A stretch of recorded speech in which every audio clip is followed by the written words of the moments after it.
I still have a dream. Yeah. Well, we'll move on.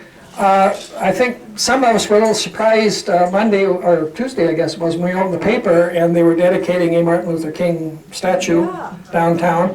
And most of us had not heard an announcement that they were doing it. We knew the statue was being done, but we didn't know the date. And it would make sort of sense that they do it Martin Luther King Day. But anyway, we have the person that did the statue, created the statue, and has also done a bunch of other artwork around town, Porter Williams, and he's here to talk to us a little bit about some of his efforts. And also the curator of the African American Museum at the Washington Pavilion. So, Porter?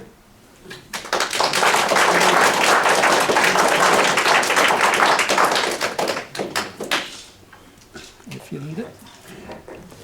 Well, good afternoon, everyone. As you know, my name is Porter Williams. I've lived in this community for going on 64 years. I moved here in 1956. Sioux Falls was a different place at that time, especially for African Americans.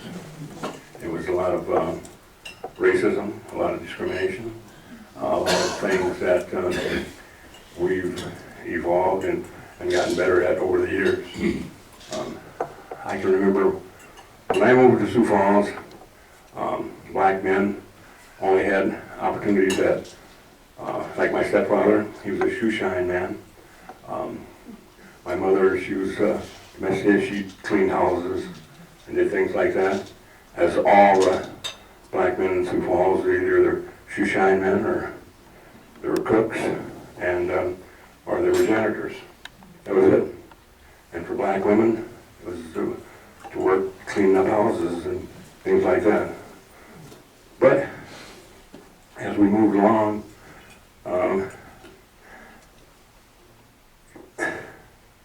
things changed, especially during the Civil Rights era.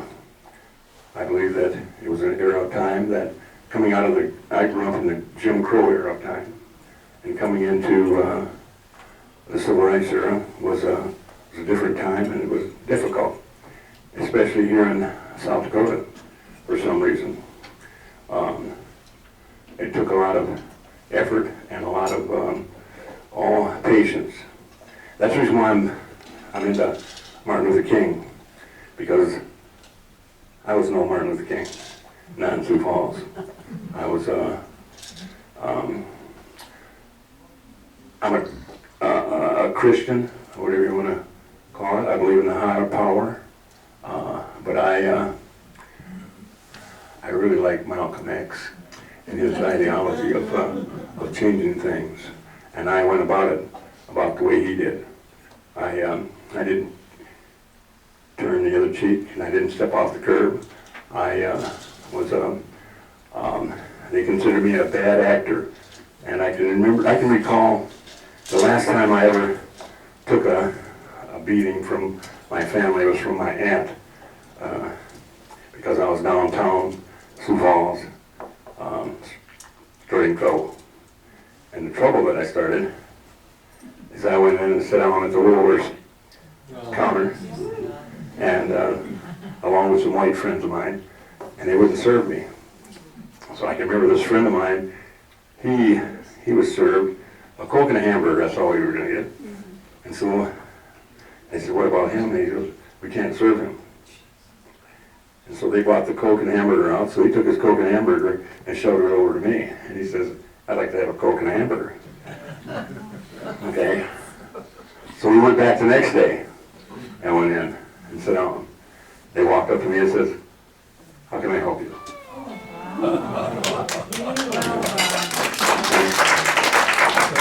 And so from then on, I become an advocate. I was really after my civil rights. This is before civil rights.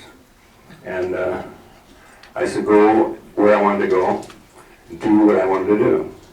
It's like when Martin Luther King came to Sioux Falls in 1961. He spoke at the Cataract Hotel, but he couldn't stay there. So he had to stay at the Black Parsonage down where, close to where the sculpture is, the life-size sculpture is right now.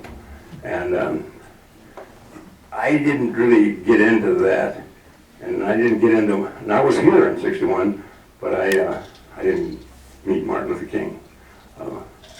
I just had my own thing about going about things and doing things.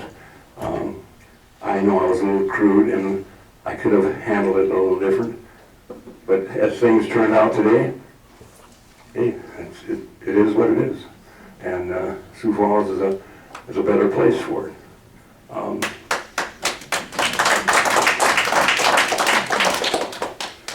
Well, now we have a guy named Donald that's running the country, and he's talking about making this place great again.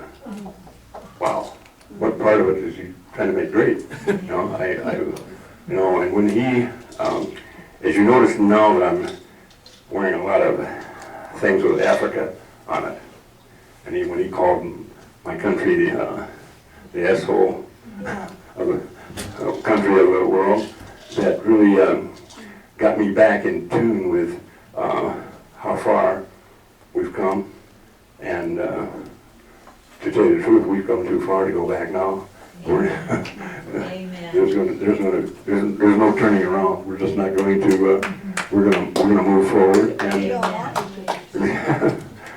and then I can see how far we've come, especially in Sioux Falls, when I look at Julian and the rest of the African American History Museum's board.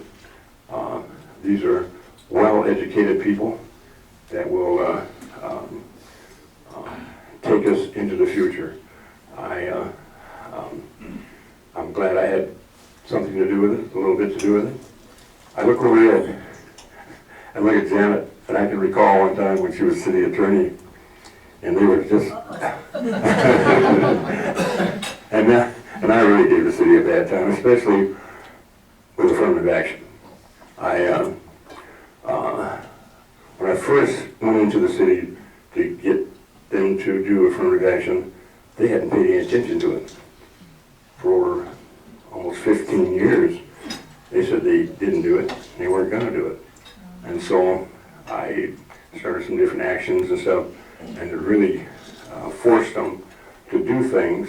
And I can recall, I'm going to tell everybody about this again. I can recall one time I was meeting with some city officials, and she was there, and I got up and I was going to walk out of the meeting. She actually got up and grabbed me right by the collar and said, "We're trying to work with you. We're not trying to work against you." And I'll always remember that. Thanks, Anna. And so I've always been I've always been an artist. When I was a child, I thought I could draw, and really, to tell you the truth, I can't draw. And then I went to Santa Barbara City College, and I learned how to paint. And I can actually paint a lot better than I can draw. But I was told by a professor out there, and this has been 50 years ago, that because you're three-dimensional.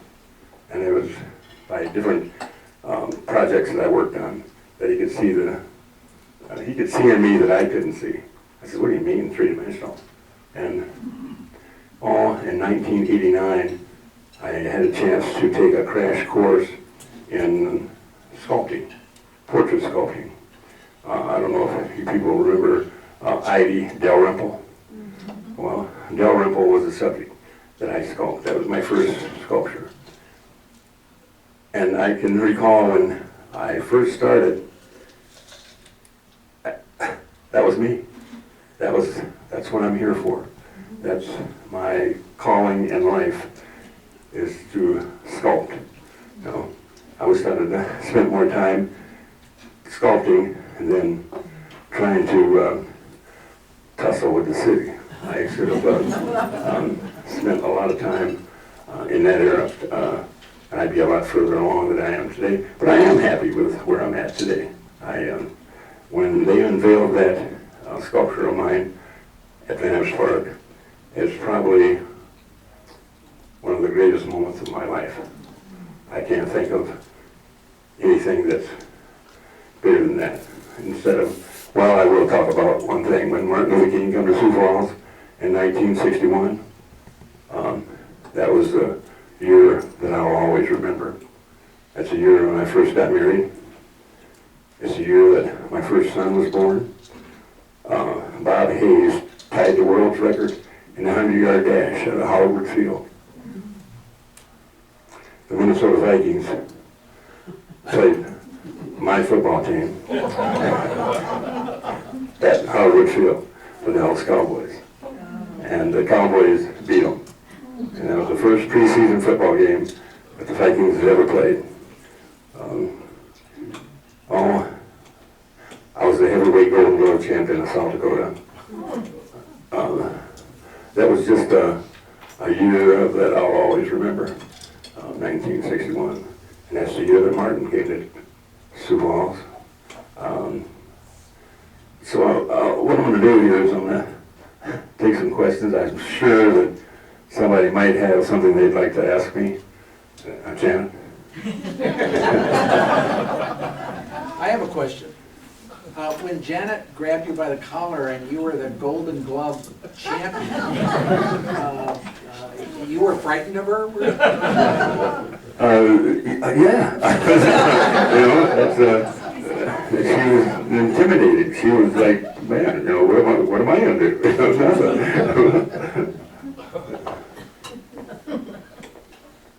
Yes. You mentioned 1961 as being a huge year for you.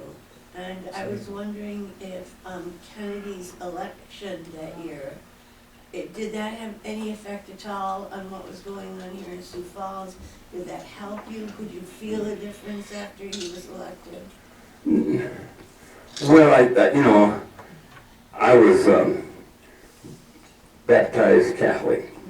And so I really was, I was thinking things were turning around. Because, most black people at that time were Republicans. Majority of black people were Republicans because of Lincoln freeing the slaves. So we really fell in that line. And the racism and the discriminatory practices was really done by the Democratic Party of the South. And so it turned us around. And we headed off in a different direction as far as our ideology and and the way we went about things. So that would have been about the time when African Americans went more towards the Democratic Party than the Republican. Exactly, because I can remember my grandmother, my aunts, uncles, everybody were all Republicans. And I was never a Republican. I was always an independent. I was an independent all the way up until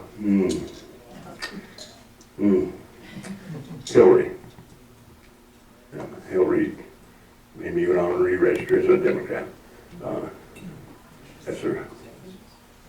Tell us something about the museum down at the pavilion, and where is it, and how is it, what's happening there?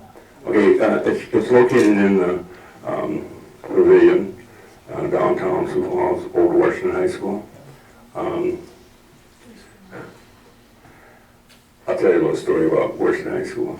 This is back in the late 50s. They used to have dances down there, and I didn't go to school. I thought I was a little too smart for school. But I can recall being there at a big team dance. They used to have it right in where the Mary Sumwall Hall is. There used to be a great big auditorium, gymnasium, everything. And I was in there dancing with 2 white girls. And one of them I married.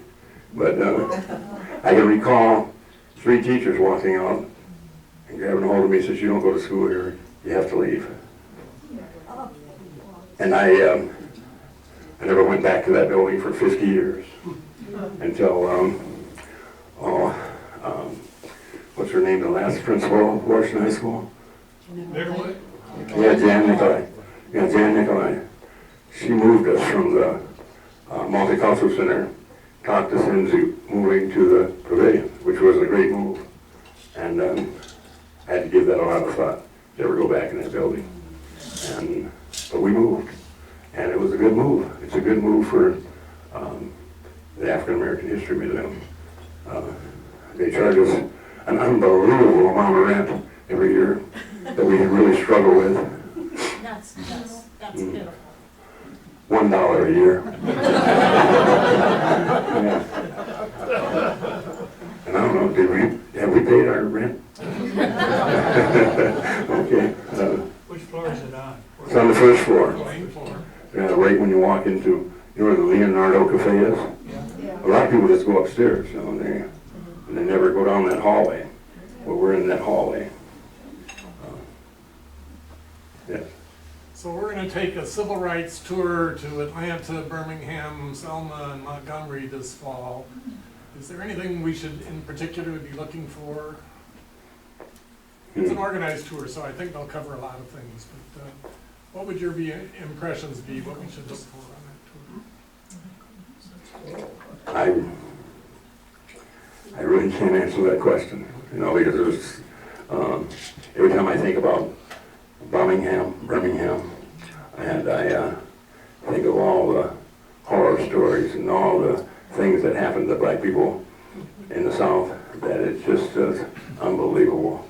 And it's hard for me to understand why they would take it, you know. I know it was a calling for me to move to Sioux Falls from Kansas. Instead of moving south, move north. I wouldn't be standing here today if I'd lived in the South. They'd have lynched me for sure. Yeah. The statue is interesting because I don't think I've ever seen Martin Luther King wearing a hat. But he evidently was wearing a hat because it came from the picture at the Argus Leader. Did you know that he wore hats? Sure.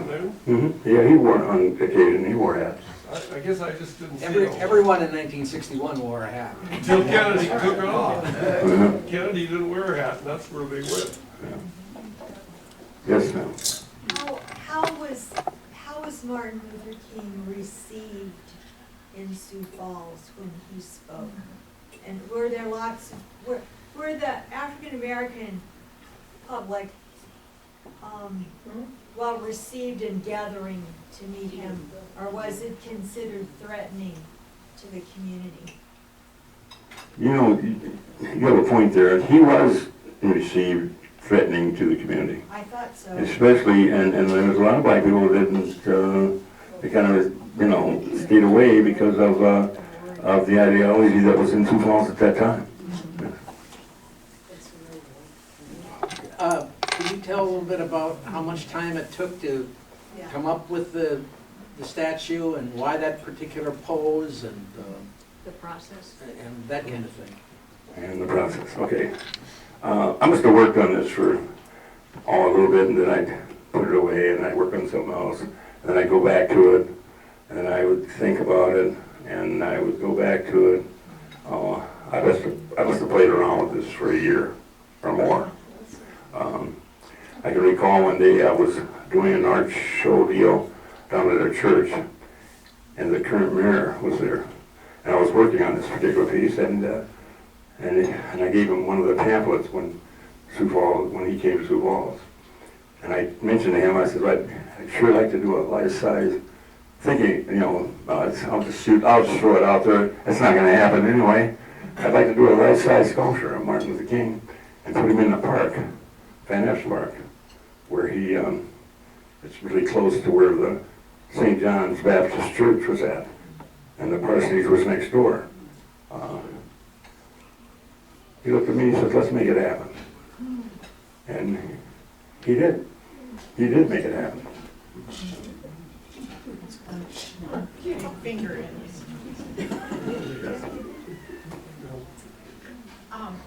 I do water exercise on Friday mornings with one of your school friends.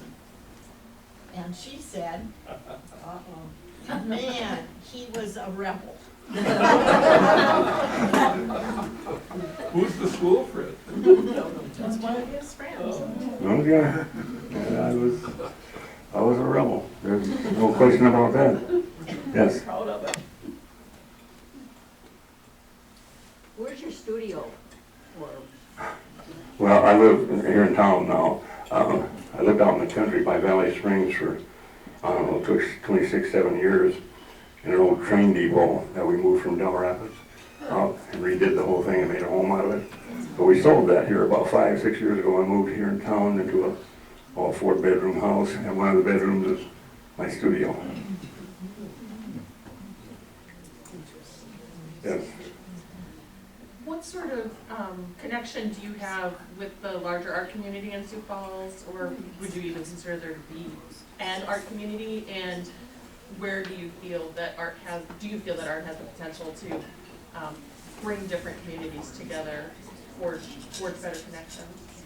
All of it, like, you know, art has really made a complete turnaround. Because back when Janet was the city attorney, there was no art in Sioux Falls. They didn't even think about art, you know. Actually, well, that was not when you were acting at City Hall, but no, it was actually Tam Baker and Casey Marshall, I believe, who got the first $100,000 grant of money. They budgeted some money, and they said, we need some art downtown. Mm-hmm. I believe it was those two that brought that forward. Well, one of the first pieces of art that the city of Sioux Falls purchased was my wall at Sherman Park. Yeah. You know, and I think they put up 80,000. Yeah, something like that. Is it fixed to your satisfaction? It's fixed. And it's in place because it's in concrete now. I mean, it's set in concrete. It looks like it's dry stacked, but it has a wall behind it, reinforced wall. Yes. Have you thought of running for office? I'm looking for candidates. Well, you're going to keep on looking.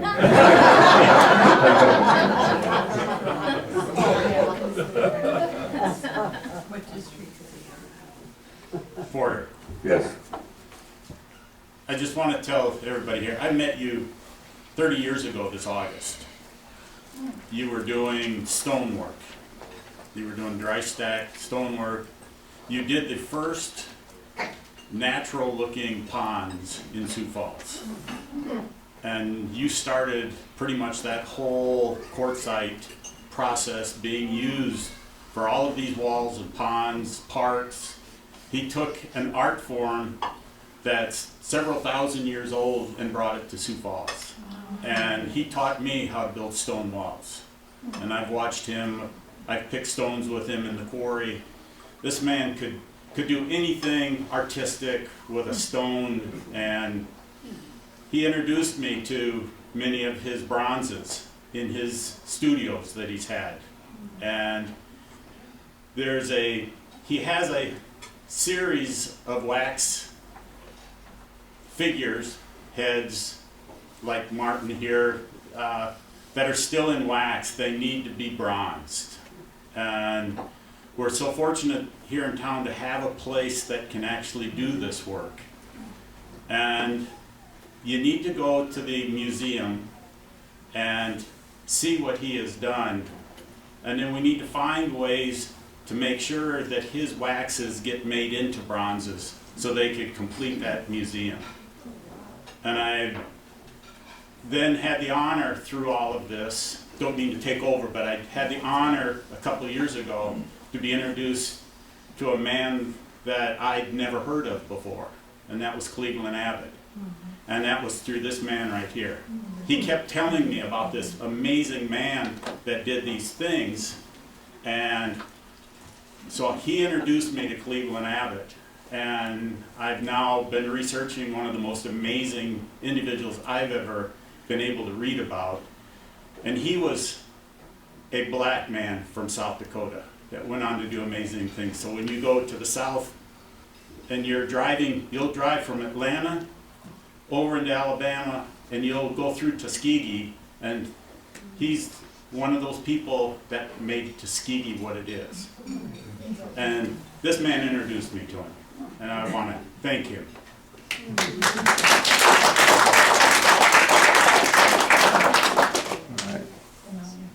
Could you tell us the process of making a bronze statue? Well, at first, it starts off with a clay armature, and then you add the clay, and then you start to create the piece. And once you complete the piece, you'll have to have a mold made. And then, once they make the mold, they do a wax. It's called the lost wax method.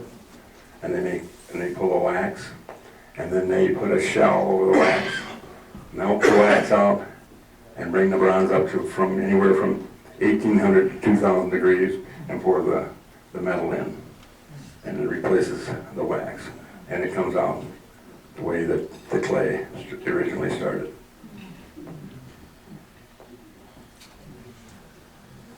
All right, thank you, everyone.